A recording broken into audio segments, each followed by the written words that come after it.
Hello दोस्तों, स्वागत है आप सभी का आरबीएससी ऑनलाइन क्लास में। आज हम Rajasthan board class 10th Hindi का संपूर्ण पेपर हल करने वाले हैं। यानी 12 मार्च 2024 को आप सभी का हिंदी पेपर है और इस हिंदी पेपर के लिए जितने भी इंपॉर्टेंट क्वेश्चंस है, जितने भी महत्वपूर्ण प्रश्न पत्र है, वो आप सभी को यहाँ पर सॉल्व करने वाला हूँ। ठीक है, हिंदी के लिए क्या बोर्ड का पैटर्न रहने वाला है ऑफिशियली 10वीं कक्षा के लिए, जो आपको 12 मार्च 2024 के पेपर में जो प्रश्न मिलने वाले हैं वो प्रश्न आपको आज, ठीक है, आज मैं आप सभी को इस क्लास में यहाँ पर करवाने वाला हूँ। ठीक है, सभी क्वेश्चन सॉल्व करवाऊंगा।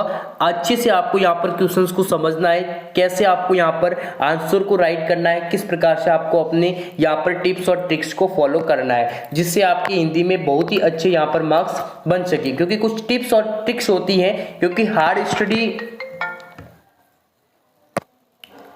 इस क्लास में हमको ऐसे प्रश्न यहाँ पर सॉल्व करवाएंगे, जिन प्रश्नों को सॉल्व करके आप आसानी से यहाँ पर हिंदी के पेपर को आसानी से क्रैक कर पाएंगे। तो यहाँ पर आप देख सकते हैं, निम्नलिखित वस्तुनिष्ठ प्रश्नों के उत्तर अपनी उत्तर पुस्तिका में लिखिए। तो यहाँ पर आप देख सकते हैं, यहाँ पर आपको यहाँ पर मिल जा रहा है। और जो पहला जो यहाँ पर प्रश्न आप देख सकते हैं, व्यक्तिवाचक जो संख्या है उसका जो शब्द है, ठीक है, किस जो शब्द दिए गए आपको, जो ऑप्शंस दिए गए, ऑब्जेक्टिव क्वेश्चंस दिए गए हैं, उनमें आपको 4 ऑप्शन मिल रहे हैं। Option A, option B, option C, option D, यानी अ ब श द आपको यहाँ पर 4 ऑप्शंस मिल रहे हैं। इसमें व्यक्तिवाचक संख्या, जो पहला जो प्रश्न आएगा वो या तो व्यक्तिवाचक संख्या को लेकर होगा, या जो भाववाचक जो संख्या है उसको लेकर होगा, या फिर आपको यहाँ पर जातिवाचक, ठीक है, इन तीनों को लेकर यहाँ पर होगा। जातिवाचक संख्या या व्यक्तिवाचक संख्या, इनके यहाँ पर जो शब्द है उसकी आपको पहचान करनी होगी। तो यहाँ पर आप देख सकते हैं, इसमें जो व्यक्तिवाचक जो संख्या है वो यहाँ पर शब्द है। तो कौन सा शब्द यहाँ पर व्यक्तिवाचक संख्या है? तो यहाँ पर आप देख सकते हैं दोस्तों, यहाँ पर जो गंगा जो शब्द है वो कौन सा शब्द है? यहाँ पर व्यक्तिवाचक संख्या है। ठीक है, नेक्स्ट यहाँ पर आप देख सकते हैं, परोपकार जो शब्द है यहाँ पर, उसमें कौन सी जो संधि है वो यहाँ पर प्रयुक्त की गई है? किसमें? जो परोपकार जो शब्द है उसमें कौन सी जो संधि है उसका उपयोग किया गया है? तो यहाँ पर कौन सी संधि है? गुण संधि है, व्यंजन संधि है, वर्धी संधि है, या फिर विसर्ग संधि है? तो कौन सी संधि होगी? तो परोपकार एक क्या है? एक लक्षण है, एक गुण है। क्या है? गुण है। तो कौन सी संधि हो जाएंगी? यहाँ पर गुण संधि हो जाएगी। इसी परीक्षा नेक्स्ट यहाँ पर क्वेश्चन आप सभी के सामने है, नागार्जुन का जो मूल नाम है वो क्या था? तो राजेश था, वैद्यनाथ मिश्र था, किशोर था, या फिर नाग था? तो यहाँ पर इसका जो सही जो आंसर हो जाएगा वो हो जाएगा वैद्यनाथ मिश्र था। ये आपके पाठ्य पुस्तक जो यहाँ पर उससे ऑब्जेक्टिव प्रश्न पूछा गया है कि जो नागार्जुन था उसका जो मूल नाम था वो क्या था? तो वैद्यनाथ मिश्र था। नेक्स्ट क्वेश्चन आप सभी के सामने है, काफी इंपॉर्टेंट यहाँ पर क्वेश्चन है 12 मार्च 2024 हिंदी पेपर के लिए। जितने भी इंपॉर्टेंट क्वेश्चन है सभी आपको यहाँ पर सॉल्व करवाने वाला हूँ। अभी तक आपने इस क्लास को लाइक नहीं किया तो सबसे पहले इस क्लास को लाइक करें, चैनल को सब्सक्राइब करके बेल आइकन को प्रेस करें, और ज्यादा से ज्यादा इस क्लास को शेयर करना है अपने सभी दोस्तों के साथ। ठीक है, और आपको यहाँ पर सभी मॉडल पेपर डाउनलोड करने के लिए, subject wise model paper download करने के लिए आपको हमारी वेबसाइट को विजिट करना है, rjstudy.com। इस वेबसाइट को यहाँ पर आपको विजिट जरूर करना है। तो यहाँ पर आप देख सकते हैं, संगतकार जो यहाँ पर वो है क्या कार्य करता है? जो संगतकार होता है वो क्या कार्य करता है? काफी महत्वपूर्ण प्रश्न है। तो मुख्य गायक के साथ स्वर मिलाकर उसके स्वर को बल प्रदान करना, ये जो कार्य है वो किसका है? श ऑप्शन क्या हो जाएगा? सी ऑप्शन बिल्कुल ही राइट हो जाएगा। नेक्स्ट यहाँ पर आप देख सकते हैं, कृष्ण ने किसके माध्यम से गोपियों के पास संदेश भेजा था? ठीक है, तो कृष्ण ने किसके माध्यम से गोपियों के जो पास है वो संदेश भेजा था? तो यहाँ पर क्या हो जाएगा? उद्धव के माध्यम से क्या करती हैं गोपियां कृष्ण को यहाँ पर संदेश भेजती है। तो ये आपने यहाँ पर लेसन पढ़ा होगा तो आपको अच्छे से प्रश्न याद होगा। ठीक है, आत्मकथ्य कविता में कथा शब्द से क्या तात्पर्य है? आत्म जो कथ्य एक वर्ड है, ठीक है, आत्मकथ्य, इसमें जो यदि हम उसको अलग करते हैं, विसर्ग करते हैं, तो इसमें कथा एक वर्ड आता है, तो उसका जो अर्थ है वो क्या है? तो काफी महत्वपूर्ण है। जो 6वां जो प्रश्न है काफी महत्वपूर्ण है, आपको हुबहू 12 मार्च 2024 के पेपर में देखने को मिल सकता है। तो क्या होता है गुदड़ी? क्या होता है गुदड़ी? ये आप वर्ड याद रखना, गुदड़ी इसका सही आंसर है। मूर्ति पर चचमा बदलने का जो काम है वो कौन करता था? मूर्ति पर चचमा बदलने का जो काम है वो कौन करता था? इसका जो सही आंसर होगा वो क्या हो जाएगा? कैप्टन। कैप्टन क्या करता था, जो मूर्ति है उस पे चश्मा बदलने का कार्य करता था। पेट भरा और तन थका ढका होने पर कौन सो नहीं पाता, ठीक है। तो बीमार व्यक्ति, संस्कृत व्यक्ति, बेचैन व्यक्ति या फिर 99 के फेर में पड़ा व्यक्ति। तो इसका जो सही आंसर होगा वो संस्कृत व्यक्ति, पेट भरा और तन ढका लेकिन वो सो नहीं पाता। पिता के सामने मन्नू भंडारी के भाषण की प्रशंसा जो है यहाँ पर किसने की, काफी महत्वपूर्ण प्रश्न है, तो डॉक्टर अंबालाल ने की, ठीक है। ये जो छोटे छोटे प्रश्न है, ऑब्जेक्टिव प्रश्न है, वो आपको 12 मार्च 2024 के पेपर में मिलने वाले हैं। अच्छे से इन प्रश्नों को पढ़े, अच्छे से याद करें, काफी इंपॉर्टेंट क्वेश्चन है, ठीक है, काफी इंपॉर्टेंट है, वो आपको एग्जाम के पेपर में आपको मिलेंगे। नेक्स्ट यहाँ पर आप देख सकते हैं, अनुभूति किसके सहारे सत्य को आत्मसात कर लेती है, ठीक है। तो यहाँ पर संवेदना और कल्पना, ठीक है, इसके सहारे क्या करती हैं, वो यहाँ पर अनुभूति है उसको क्या करती है, आत्मसात करती है। क्या करती है, उसको आत्मसात कर लेती है।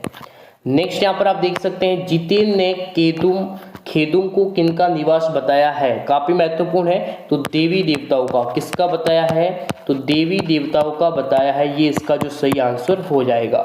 नेक्स्ट यहाँ पर आप देख सकते हैं, रिक्त जो स्थान दिए गए हैं उनकी आपको पूर्ति करनी है, काफी महत्वपूर्ण है आप सभी के लिए। जिस सर्वनाम का प्रयोग, ध्यान रखिए, जिस सर्वनाम का प्रयोग के लिए किया जाता है उसे प्रश्नवाचक सर्वनाम कहते हैं। तो यहाँ पर आ जाएगा प्रश्न के लिए, किसके लिए उपयोग किया जाता है, प्रश्न के लिए किया जाता है, उसे क्या कहते हैं, प्रश्नवाचक सर्वनाम कहते हैं। वर्णों के सुनिश्चित और सार्थक मेल जो होता है उसको क्या बोलते हैं, शब्द कहते हैं। ये ध्यान में रखना, जो शब्द है उसकी जो परिभाषा है, वर्ड और शब्द, ठीक है, ये इंग्लिश वर्ड है, ये हिंदी वर्ड है। तो वर्णों की सुनिश्चित व सार्थक जो मेल होता है उसी को क्या बोलते हैं, शब्द बोलते हैं। अरावली शब्द में संख्या का उदाहरण है, अरावली कौन सी संख्या का उदाहरण है, तो कौन सी है, व्यक्तिवाचक है। कौन सी है, व्यक्तिवाचक है, ठीक है। ये आप ध्यान रखिएगा, संख्या, व्यक्तिवाचक, भाववाचक, जातिवाचक, इन तीनों को आपको अच्छे से क्या करना है, यहाँ पर अच्छे से आपको क्या करना है, इनको पढ़ना है, ठीक है, इनके शब्दों को अच्छे से समझना है। व्युत्पत्ति के आधार पर क्रिया के कितने भेद होते हैं, किसके आधार पर, व्युत्पत्ति के आधार पर क्रिया के 2 भेद होते हैं। कितने होते हैं, 2 भेद होते हैं। संस्कृत के प्रत्यय 2 प्रकार के होते हैं, जो संस्कृत के प्रत्यय होते हैं वो कितने प्रकार के होते हैं, 2। समास के कितने भेद होते हैं, तो 6 भेद होते हैं, ठीक है। तत्पुरुष समास होते हैं, ठीक है, अव्ययभाव समास है, बहुत सारे जो समास है उनके 6 भेद होते हैं, कुल जो भेद होते हैं वो 6 होते हैं। इस प्रकार से आपको जो नेक्स्ट ऑब्जेक्टिव क्वेश्चंस के बाद, एम्पटी रिक्त स्थान वाले क्वेश्चंस के बाद जो तीसरा क्वेश्चंस मिलेगा वो आपको मिलेगा अपठित गद्यांश, जिसे पैसेज कहा जाता है। आपको पैसेज मिलेगा, दिए गए जो फिर प्रश्न है उनको हल करना होगा। सभी धर्म हमें एक ही ईश्वर तक पहुंचाने के साधन है, अलग अलग रास्तों पर चलकर भी हम एक ही स्थान पर पहुंचते हैं, इसमें किसी को दुख नहीं होना चाहिए। हमें सभी धर्मों के प्रति समान भाव रखना चाहिए, दूसरे धर्मों के प्रति समभाव रखने में धर्म का क्षेत्र व्यापक बनता है, हमारे धर्म के प्रति अंधता मिटती है, इससे हमारा प्रेम अधिक ज्ञानमय और पवित्र बनता है। इस प्रकार से एकेश्वरवाद, सभी धर्मों को समान दर्जा देना, उसके बारे में एक छोटा सा गद्यांश दिया गया है। अब आपको प्रश्नों को क्या करना होगा, हल करना होगा। तो प्रस्तुत गद्यांश का उचित शीर्षक क्या हो सकता है, काफी महत्वपूर्ण है, आप आसानी से इनको यहाँ पर करना है, ठीक है। तो या तो 2 हो सकते हैं, या तो हो सकता है धर्म की मान्यता, क्या हो सकता है, धर्म की मान्यता, या हो सकता है सभी यानी संभाव रखने, संभाव धर्म, क्या हो सकता है, संभाव धर्म, या फिर धर्म का महत्व, क्या हो सकता है, धर्म का महत्व। इस हिसाब से आप टाइटल 2 से 3 भी लिख सकते हैं, ठीक है, एक कोई भी टाइटल आप लिख सकते हैं। धर्म का क्षेत्र कब व्यापक बनता है, तो धर्म का जो क्षेत्र है वो संभाव रखने पर, कैसा रखने पर, संभाव रखने पर धर्म का क्षेत्र जो क्या बनता है, व्यापक, यानी सभी धर्म के प्रति, ठीक है, याद रखना इसका आंसर होगा सभी धर्म के प्रति समान भाव रखना। क्या होगा, धर्म का क्षेत्र, धर्म व्यापक बनता है। क्या बनता है? व्यापक बनता है। धर्म त्यागने योग्य कब बनता है? ठीक है, सभी धर्मों के प्रति जो संभाव नहीं रखने से क्या होता है, धर्म के अनुयायी के मध्य कैसी भावना होनी चाहिए, सभी आपको जो प्रश्न का जो उत्तर है वो आपको गद्यांश में मिल जाएगा। इस तरीके से 12 मार्च 2024 के लिए काफी महत्वपूर्ण प्रश्न है। अभी तक आपने इस क्लास को लाइक नहीं किया तो सबसे पहले इस क्लास को लाइक करें, चैनल को सब्सक्राइब करके बेल आइकन को प्रेस जरूर करें। संकुचित शब्द का विपरीतार्थक शब्द गद्यांश में चार्ट कर लिखिए। संकुचित का अर्थ क्या होता है? यानी संकुचित होना, ये पूरा का पूरा संकुचित हो रहा है, ठीक है ना, यानी चिमट रहा है, वैसे कह सकते हैं सिमट रहा है। तो इसका एक वर्ड आपने देखा हो, इसका जो विलोम शब्द आया है व्यापक। व्यापक यानी व्यापक होना, ठीक है, ये होगा। इस प्रकार से इसका जो सही आंसर मिल जाएगा। फिर उसके बाद आपको एक अपठित पद्यांश दिया जाएगा, ठीक है। जिस प्रकार से गद्यांश दिया गया उसी प्रकार से पद्यांश दिया गया है। फूलों की राह पुरानी है, चूलों की राह नहीं साथी, सुमनों के पथ पर चरणों के कितने ही चिन्ह पड़े होंगे, लालई फिर भी चलने का कितने ही चरण खड़े होंगे। इसमें भी आपको उचित जो शीर्षक है तो वो होगा नई राह या फिर जीवन की नई राह। फूल किसका प्रतीक बताया गया है? तो फूल सुंदर कल्पनाओं का प्रतीक बताया गया है, ठीक है। इसी प्रकार से यहाँ पर आप देख सकते हैं कुछ करना। कुछ करना जो मुहावरे का जो अर्थ है, कुछ करना जो मुहावरे का जो अर्थ है वो होता है रवाना हो जाना या फिर प्रस्थान करना, ठीक है। ये इसका जो है यहाँ पर सही हो जाएगा। नेक्स्ट यहाँ पर आप देख सकते हैं पद्यांश में फूलों का क्या विलोम उपयुक्त प्रयुक्त किया गया है। फूलों का जो विलोम हो जाएगा वो हो जाएगा शूलों। शूल होती है ना कांटे, जिन्हें कांटे कहा जाता है, वही इसका जो यहाँ पर सही अर्थ है।